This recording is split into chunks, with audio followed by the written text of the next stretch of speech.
acetic acid, ethanoic acid. Acetic acid is the main constituent of vinegar. Acetic acid लफ्ज़ निकला है एसीटम, जिसकी meaning होती है वाइनगार, इसलिए इसका नाम रखा गया एस्टिक एसिड.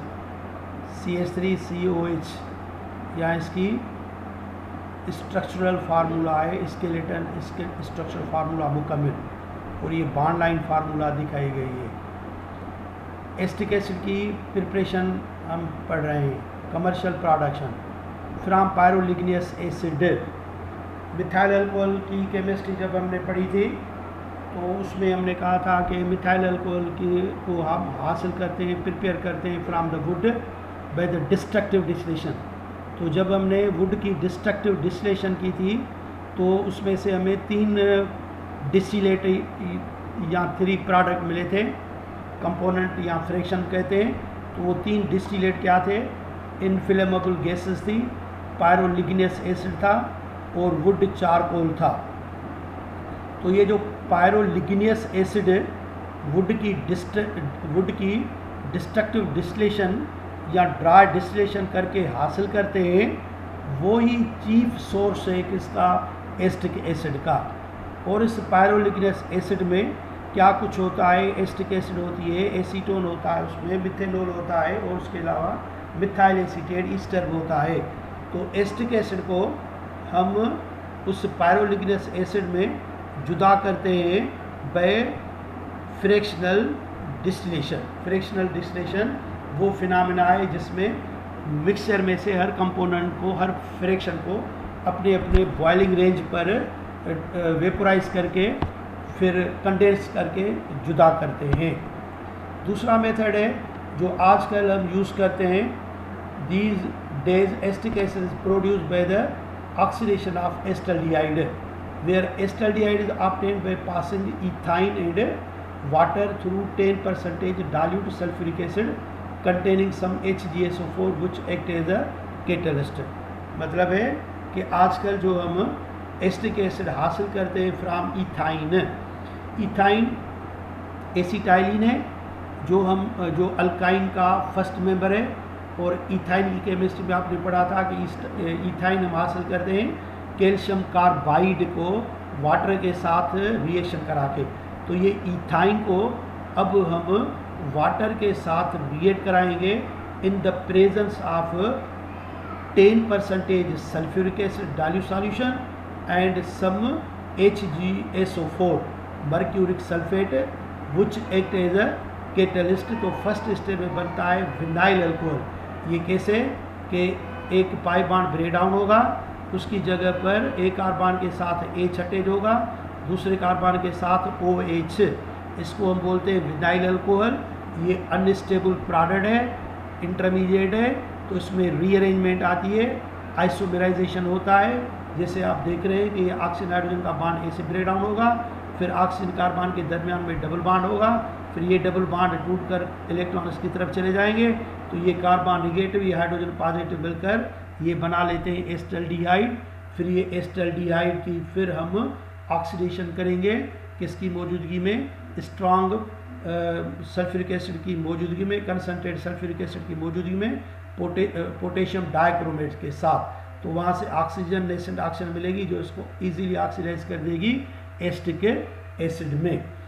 तो ये दूसरा मेथड है. और थर्ड मेथड है फ्रॉम इथाइल अल्कोहल.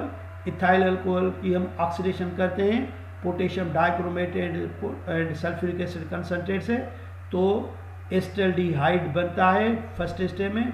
फिर दूसरी स्टेप में वही एस्टल्डिहाइड सेम कंडीशन में ऑक्सीडाइज होकर क्या देता है? Acetic acid.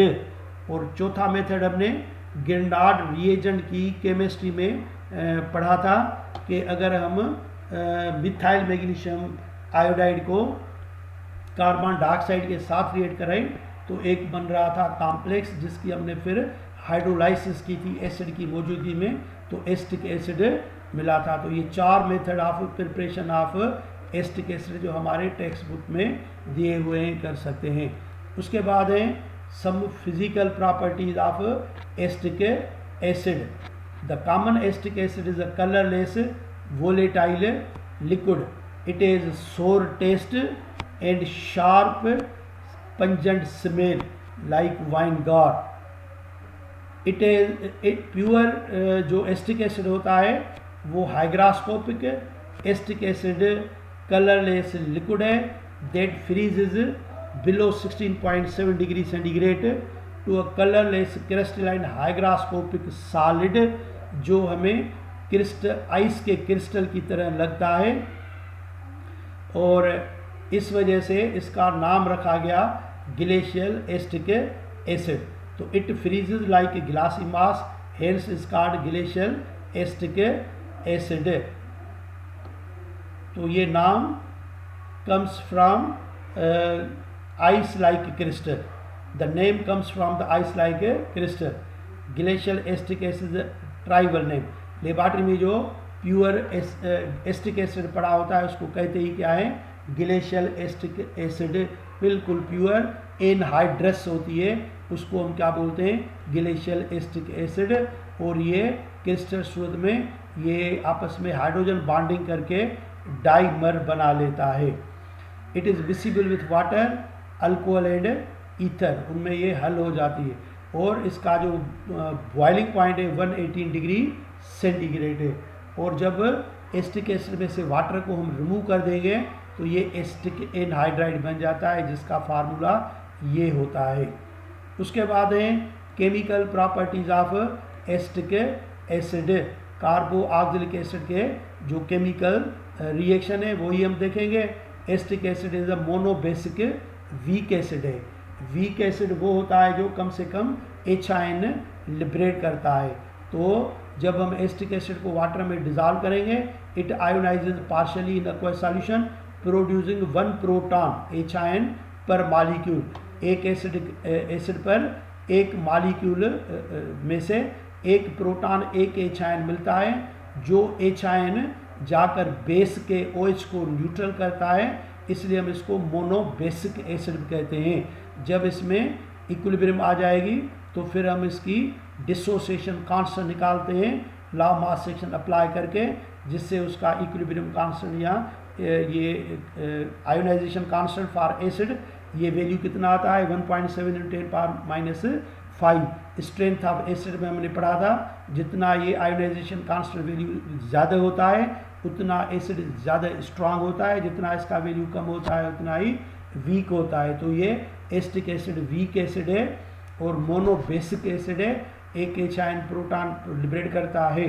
और जब हम कंपेयर करेंगे मिनरल एसिड, इनऑर्गेनिक एसिड जैसे hydrochloric acid, nitric acid, sulphuric acid, तो उनके मुकाबले में बहुत सारी वेरी वीक एसिड है, क्योंकि उन मिनरल एसिड का जो डिसोसिएशन कांस्टेंट के वैल्यू है वो 10 पावर 8 ऑर्डर में होता है, जबकि ये क्या है 10⁻⁵.